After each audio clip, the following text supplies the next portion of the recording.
दोस्तों, मासिक चर्चा में स्वागत है। और आज हम शुरुआत कर रहे हैं किसान आंदोलन से। सर, 26 जनवरी के बाद में जो घटनाक्रम हुआ और किसान आंदोलन अब किस दिशा में बढ़ रहा है, और आगे इसकी क्या गति हो सकती है, इस बारे में हम आपसे जानना चाह रहे हैं। पंडित जी, मैंने पहले भी बताया था आपको कि ये किसानों का आंदोलन कम है और राजनीतिक आंदोलन ज़्यादा है। जो पहले छुपे हुए थे, पीछे थे, वो अब सामने आ गए। जी इससे राजनीतिक सपोर्ट तो है ही, जी और वैसे भी हर आंदोलन में राजनीतिक सपोर्ट होता है, तभी वो इतना लंबा खींच सकता है। अभी ये दिशाहीन है पंडित जी, इन्हें खुद नहीं पता कि उन्हें क्या चाहिए। और किसान बिल के विषय में जो भ्रम बनाया हुआ था, जी वो अभी कोई नष्ट जा नहीं रहा है। वो भ्रम बना हुआ है अभी भी। तो मुझे ऐसे लगता है कि इसकी दिशा अभी त्रुटिपूर्ण है, भ्रमपूर्ण है, और ये लोग बहुत जल्दी और कई नई चीजें उसमें ला करके आंदोलन को किसी तरह खींचने का प्रयास करेंगे। 26 जनवरी को जो घटना हुई लाल किले में, जो इस प्रकार का घटनाक्रम हुआ, जी। वो किसी भी प्रकार से मेरे ख्याल से न्यायोचित तो नहीं है। नहीं। लेकिन एक भारतीय इतिहास में जब हम किसान आंदोलन देखेंगे तो उस घटना का भी कहीं न कहीं प्रतिबिंब सामने आएगा, छायाचित्र सामने आएगा। कैसे देखते हैं आप इस घटनाक्रम को? इसका क्या प्रभाव पड़ने वाला है आने वाले दिनों पर, अपने राष्ट्रवाद के भी विषय पर, और खासकर जो आंदोलन हो रहे हैं उन लोगों के लिए क्या सबक रहेगा ये? 26 जनवरी को दो महत्वपूर्ण बातें हुई। पहली बात तो ये कि उन्होंने शांतिपूर्ण आंदोलन की महत्ता को फिर से बल मिला। जी जनता किसी भी हाल में स्वीकार नहीं करती है कि हम लोग ये हिंसा वगैरह का कोई रास्ता अपनाएं। जी तो पूरे देश की जनता ने एकजुट होकर के उस हिंसा का विरोध किया। जी ये बहुत स्पष्ट है। एक तो ये हिस्सा है। दूसरा हिस्सा है किसानों के अंदर जो नेता है, उन्होंने जाकर के जिस तरह से तिरंगे का अपमान किया, वो जी दुखद है। उसके अलावा उन्होंने अपना झंडा फहराया, कोई बात नहीं, वहां तक तो कोई मसला नहीं है। और तीसरा ये कि उन्हें हर हाल में किसी भी तरह कानून व्यवस्था को डिफाई करना था, ये वो तय करके आए थे। जी जी अगर उस दिन के वक्तव्य आप देखें तो टिकैत हैं या जो भी नेता हैं, उन्होंने सामने जो कहा वो अलग था, पीछे जो कहा वो अलग था। उन्होंने समझाया कि हमें लाल किला जाना है, इस जी बात का जी वक्तव्य स्पष्ट रूप से रिकॉर्डेड है। जी जी हमें उनकी जो किसान रैली में आए थे, वो खुद कह रहे थे कि हमें टिकैत ने कहा है कि हमें लाल किला जाना है। जाना है, सही बात है।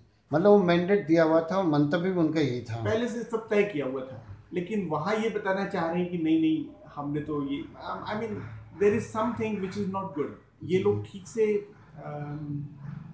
मेरा अपना मानना है कि ये लोग कोई तरह की शैतानी पर उतरे हुए हैं, जी जी इसलिए उसका आसानी से हल ढूंढना संभव है। सर, मासिक चर्चा के पहले भाग में हमने आपसे फेसबुक लाइव में चर्चा करी थी। तब हम ये मुद्दा उठाने वाले थे, लेकिन चूंकि इस पे हम विषयगत बात कर रहे हैं।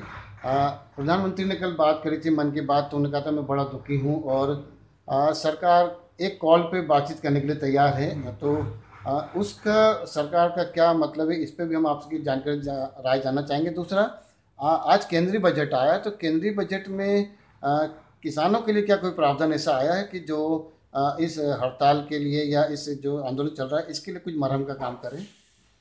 सरकार ने जो कहा उसके दो मीनिंग है। जी एक तो ये कि हम वार्ता करने के लिए तैयार हैं। जी किसानों की तरफ से भी वही बात है कि हम भी तैयार हैं, जी पर सशर्त नहीं होना चाहिए। जी अभी क्या होगा, ये आंदोलन जिस हाल में आज है, जी मुझे लगता है उसमें एक शर्त और जुड़ गई कि हमारे आदमियों की रिहाई करो। जी मतलब वो अराजक लोग जिन्होंने हिंसा की, जिन्होंने गड़बड़ियां की, जी उनको मुक्ति दिलाना भी एक उसका उद्देश्य है। तो इसका भटकना तय है। हो सकता है सिर्फ इसी बात पर आंदोलन समाप्त हो जाए कि उन लोगों को छोड़ दिया जाए, जी जी ऐसा भी हो सकता है।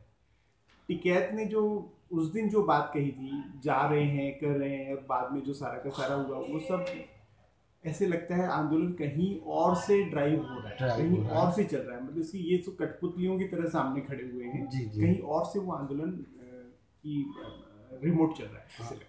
बजट प्रावधान का हमने आपसे। बजट में इस बार किसानों के लिए बहुत सारे नए नए प्रोविजन किए हैं। जी इवन पैडी के परचेस की कीमत तो बढ़ाने का तय किया ही है, जी वो तो एक रेगुलर प्रोसेस है, पर उसकी क्वांटिटी बढ़ाने का प्रोविजन है।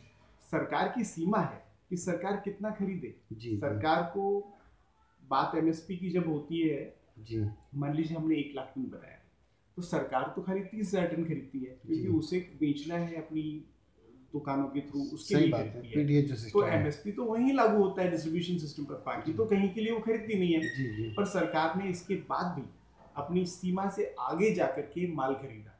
जी पहले भी बहुत सारा माल गोडाउन्स में पड़ा हुआ है जो उन्होंने ज्यादा खरीद लिया और उन्हें कम भाव पे बेचना पड़ा है।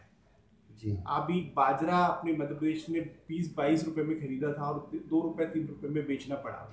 जी तो ऐसे बहुत सारे किस्से हैं जहाँ सरकार, पर ठीक है, सरकार क्योंकि इसको व्यापार की तरह हर समय नहीं ले सकती, सरकार का उद्देश्य कई मायनों में और भी होता है, तो सरकारें ये काम करती रहती हैं। मैं एक बार पुनः उसी मुद्दे पर आ रहा हूँ। आप वो चर्चा करना चाह रहे थे कि बाहर से सपोर्ट आ रहा है।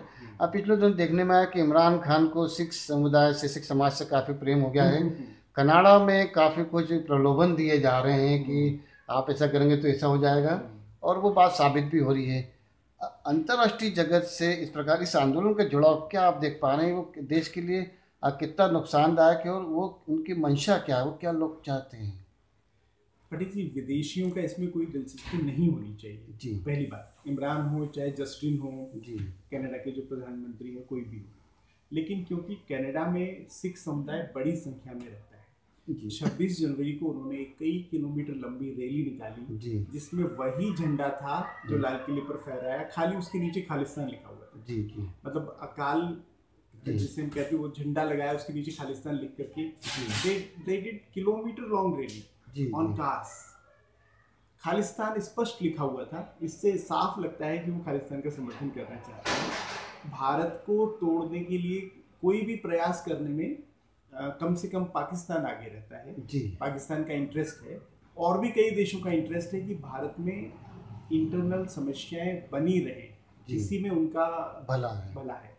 अभी एक बहुत अच्छी छोटी सी बात चलती है, आप कहेंगे व्हाट्सएप की न्यूज़ है, व्हाट्सएप की है या फेसबुक की है। वो कहते हैं कि इधर इतने किलोमीटर इधर नहीं आते, 10 किलोमीटर दूर चले जाते आप पाकिस्तान में, तो ननकाना साहब आपका हो जाता है। सही बात है। और दूसरी महत्वपूर्ण बात है कि ये लोग, अब खालिस्तान की बात कर रहा हूँ मैं, कि वो लोग पंजाब मांगते हैं, पंजाब दे दो। जी जी। तो पंजाब भारत का क्यों दे दो, आप पहले पाकिस्तान का पंजाब तो ले लो। हाँ सही बात है। तो ये बहुत स्पष्ट रूप से भारत में डिस्टर्बेंस क्रिएट करने के लिए इन चीज़ों का उपयोग होता है। मैं वही चीज़ जो पूछना चाह रहा था, आपने अपने जवाब में कहीं कहीं स्पष्ट कर दी है। क्या सिख समाज या जो है भारत में जो खालिस्तान की मांग हो रही है, क्या एक बार फिर पंजाब अराजकता की राह पे जा रहा है, कैसा लग रहा है आपको? पंडित जी, पंजाब में एक चीज़ को नज़रअंदाज किया गया, वो ये है कि वहाँ पर कम्युनिस्ट विचारधारा ने बहुत तेजी से पैर फैलाया। जी। पिछली बार जब कांग्रेस जीती थी तो वो कम्युनिस्ट सपोर्ट से ही जीती। जी। तो वहाँ पर कम्युनिस्ट विचारधारा बहुत तेजी से फैली है। जी। इसका नुकसान हमें उठाना पड़ता है। क्यों? क्योंकि वहाँ पर नक्सली और खालिस्तानी साथ में मिलकर काम करने जैसे लक्षण दिख रहे हैं, और कम्युनिस्ट लोग भी साथ में। इसका ये तकलीफ है क्योंकि उनकी विचारधारा ही ऐसी है कि भाई हर जगह जहाँ भी हो आप वर्ग भेद पैदा करो और जीतो।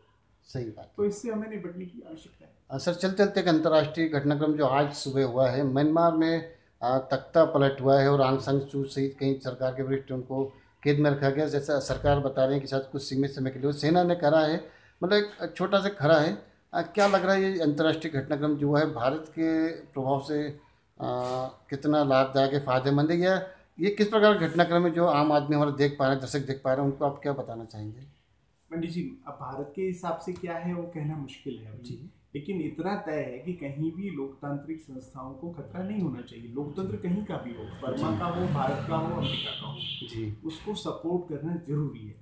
वहाँ पर सेना ने टेक ओवर किया है 1 साल के लिए जी, और उनकी ये शिकायत है कि शायद जो सिविलियन सोसाइटीज़ हैं वो काम नहीं करती जी जी।